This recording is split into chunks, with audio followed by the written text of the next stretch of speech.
Leader of the third party. Thank you, Honourable Speaker. As we cruise into the last day of session here, before a 3-month summer break, we are indeed all collectively celebrating the declining COVID-19 deaths, the hospitalizations, the overall cases, after a period that has indelibly been marked by this disease. This summer will bring connections and opportunities that we have missed over the last 15 months and a slow transition to a new world. But while we celebrate these opportunities, for many British Columbians, the effects of COVID-19 have remained and may well be with them well into the future. A recent study published by Fair Health found that close to 25% of those who contracted COVID-19 developed long-term symptoms. Over 145,000 British Columbians have contracted COVID-19 since February of last year, meaning that over 34,000 British Columbians may have or may develop long COVID. These people are struggling with increased fatigue, brain fog, nerve and muscle pain, high blood pressure, and psychiatric issues. My question, Honourable Speaker, through you is to the Minister of Health. We are all excited for brighter times, but COVID-19 remains a harsh reality for thousands of British Columbians. What steps is his ministry taking to provide long-term support for those with long COVID, and how will those supports be offered? Minister of Health.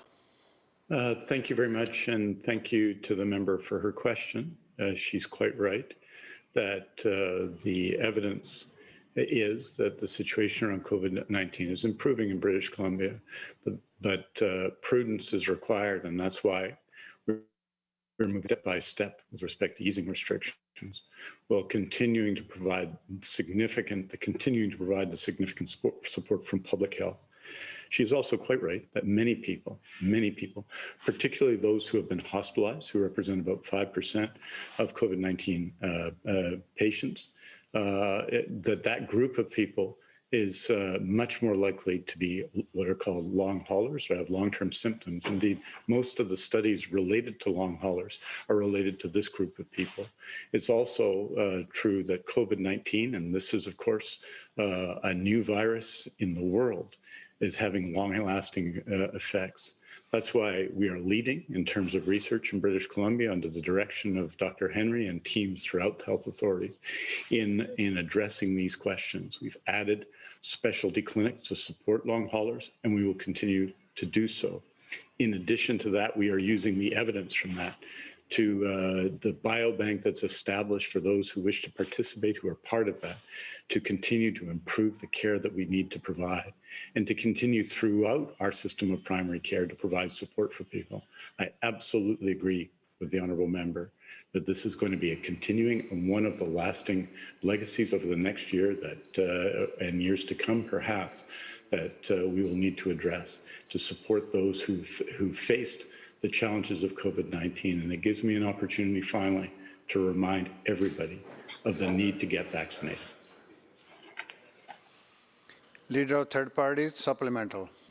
Thank you, Honourable Speaker, and I thank the Minister for his response and for the recognition that a lot of people are struggling enormously with the effects, the long-term effects of this virus. And I agree with the Minister that thinking ahead is essential.